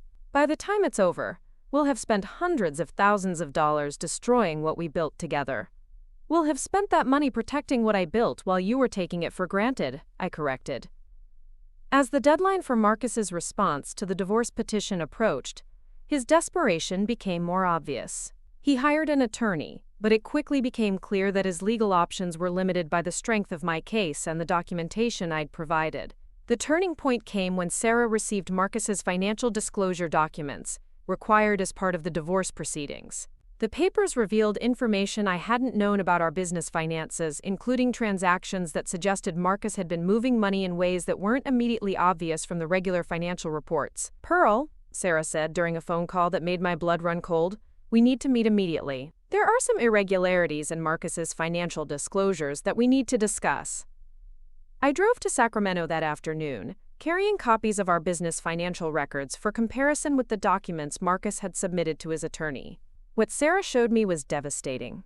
Look at these bank transfers, she said, pointing to transactions listed in Marcus's disclosure. Over the past 6 months, approximately $200,000 has been moved from your business operating accounts to a new account that doesn't appear on any of your financial reports. I stared at the transfer records, recognizing Marcus's authorization signatures, but having no memory of approving these transactions. I never signed off on these transfers, I said. I review all significant financial movements, and I would have questioned transfers this large.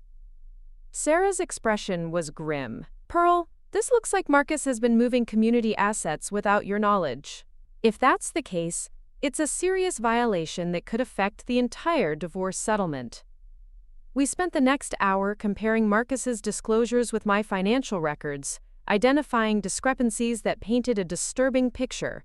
The new account had been opened 3 months ago, around the time Marcus's relationship with Amber was becoming more serious. The transfers had been made in amounts just below the threshold that would have triggered automatic notifications to me as the business financial manager. "Where is this money now?" I asked. Sarah reviewed the account statements Marcus had been required to provide. Most of it appears to still be in the account, but there have been some significant withdrawals: property deposits, investment purchases, payments to consultants. It looks like Marcus was building a separate financial foundation. The betrayal was even deeper than I'd realized. Marcus hadn't just been having an affair and making poor business decisions. He'd been systematically moving our money to create options for himself that didn't include me. "What does this mean for the divorce case?" I asked.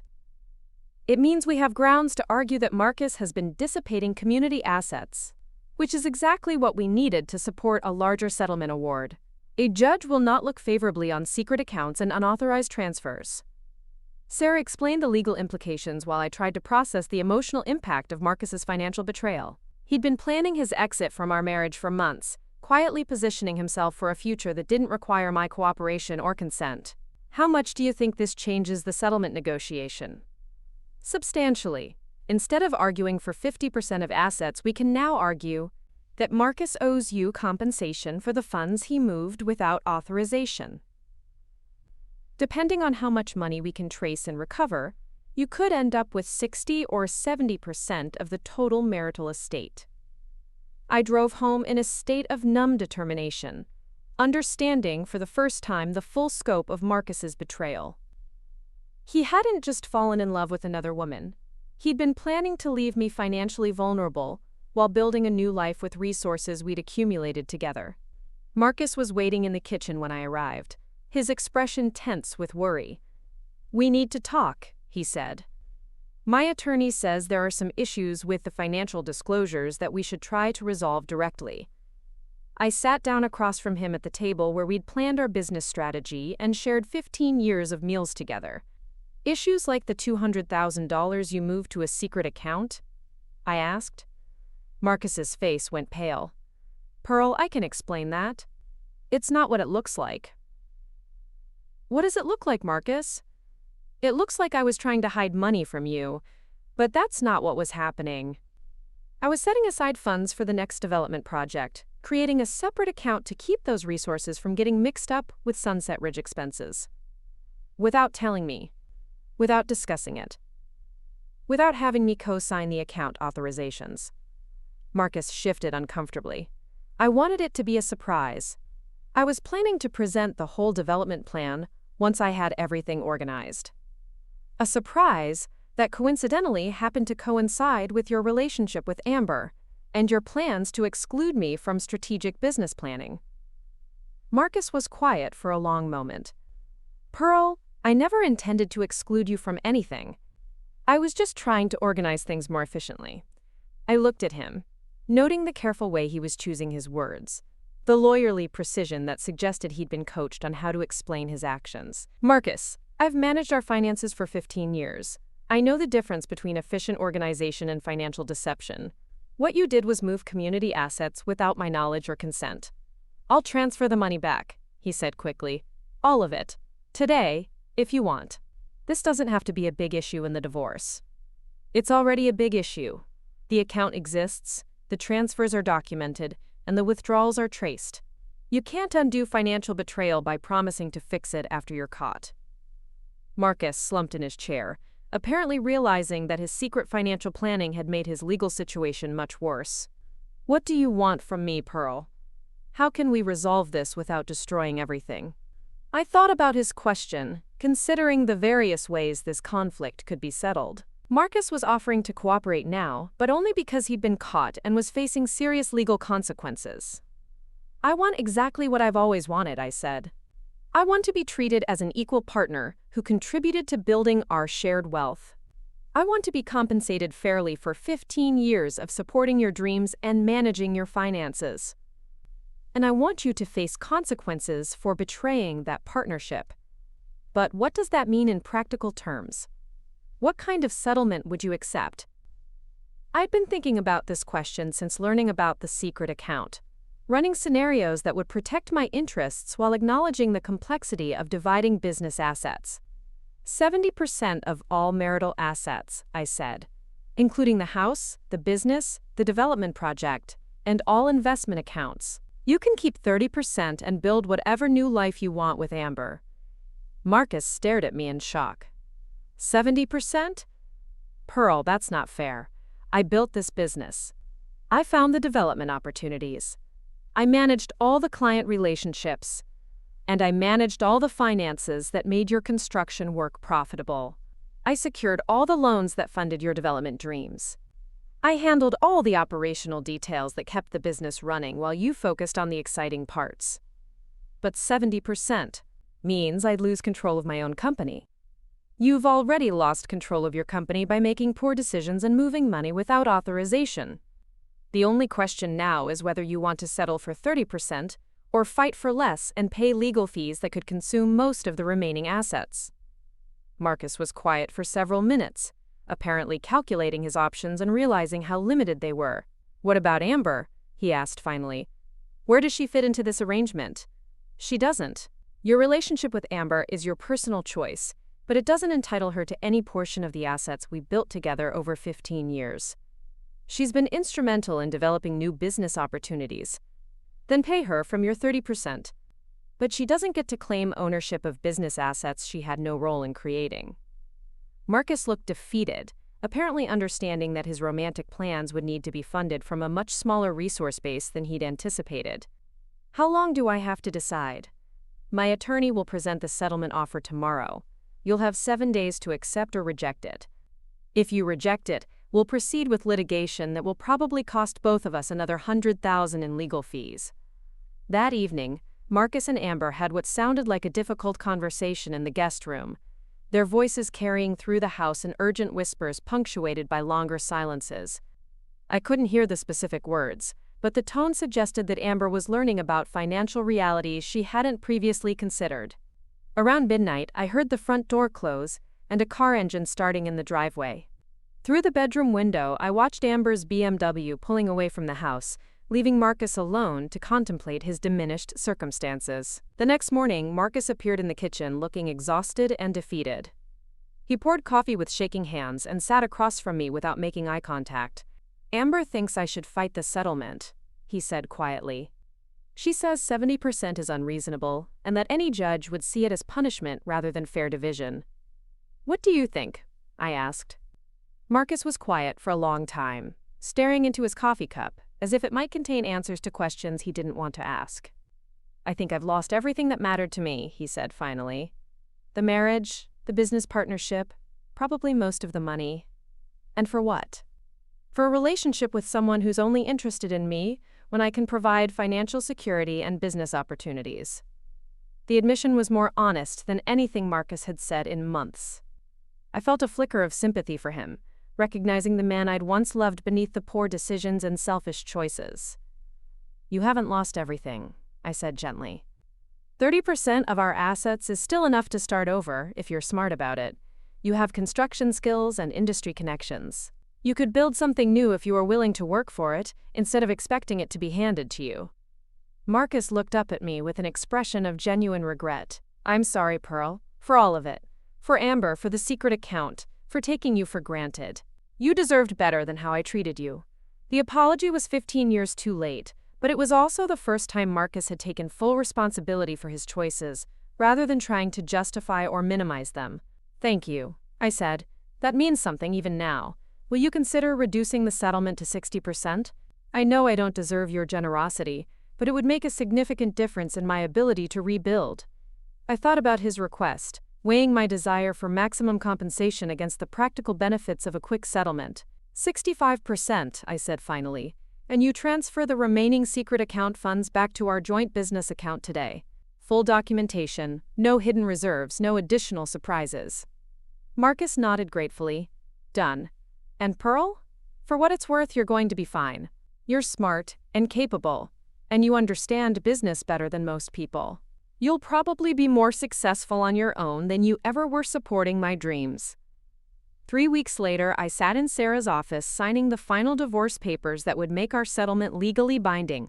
Marcus had accepted the 65% division and provided full documentation of all financial accounts and assets. Amber had moved out of the house the day after our final settlement negotiation, apparently deciding that a man with diminished financial prospects was less attractive than she'd initially thought. "How are you feeling?" Sarah asked as I reviewed the documents one last time. "Relieved," I said honestly, "and excited. For the first time in 15 years, I'm making decisions based on what I want rather than what someone else expects from me." The settlement had left me with enough assets to buy out Marcus's remaining interest in the Sunset Ridge development project, which I decided to complete under my own management. Jim had agreed to continue as site supervisor, and I'd hired an experienced project manager to handle the operational details I was still learning. But more importantly, I'd discovered capabilities in myself that I'd forgotten during 15 years of supporting someone else's ambitions. Managing a complex construction project was challenging, but it wasn't more difficult than the financial management I'd been doing all along. The difference was that now I was building something for myself rather than subsidizing someone else's dreams. 6 months after the divorce was finalized, I stood in the sales office at Sunset Ridge, reviewing pre-sale contracts for the final phase of homes. The project was completing on schedule and within budget, generating the profits Marcus and I had originally projected. But instead of funding the next development project with a partner who'd proven unreliable, I was planning my own future with resources I'd earned and decisions I'd made independently. The real estate market remained strong, and I'd identified several promising development opportunities that would allow me to expand Jenkins Construction into a larger regional developer. But this time, I'd be building something entirely my own, with partners I chose rather than inherited and strategies based on my own vision rather than someone else's dreams. Marcus had used his share of the settlement to start a small residential contracting business, focusing on custom homes rather than large-scale development. According to mutual friends, he was working harder than he had in years, apparently having learned that success required personal attention rather than delegated responsibility. Amber had moved to Los Angeles to pursue real estate opportunities in a larger market, leaving Marcus to build his new life without the romantic inspiration that had distracted him from practical considerations. I felt no satisfaction in his struggles, but I also felt no regret about protecting myself from the consequences of his poor judgment. Marriage was supposed to be a partnership of equals working toward shared goals, not a support system for one person's ambitions at the expense of the other's security and happiness. The evening sun was setting over the valley as I walked through the Sunset Ridge development one final time before the last homes were completed. The community was beautiful, exactly what Marcus and I had envisioned when we'd first seen the raw land 3 years earlier. Young families were already moving into the completed homes, children playing in yards that had been carefully planned around mature oak trees we'd preserved during construction. But the real achievement wasn't the physical development. It was the discovery that I could build something meaningful and substantial on my own, using skills I'd developed and resources I'd earned through my own efforts. For 15 years, I'd been the foundation that supported someone else's architecture. Now I was both foundation and architect, building something that reflected my own vision and values. I drove home to the house I'd bought with my settlement funds, a smaller but more elegant property that required no compromises or shared decisions. The kitchen was arranged exactly the way I wanted it, the office was organized according to my own systems, and the guest room remained empty because I chose my own companions rather than accommodating relationships imposed by someone else. For the first time in my adult life, I was living entirely for myself, and the freedom was more intoxicating than any romantic relationship I'd ever experienced. Marcus had taught me an valuable lesson by showing me what happened when you took your foundation for granted. But the lesson I'd learned wasn't about revenge or punishment. It was about the power of building something entirely your own, brick by brick, decision by decision, with no one's approval required except your own. Up next, you've got 2 more standout stories right on your screen. If this one hit the mark, you won't want to pass these up. Just click and check them out.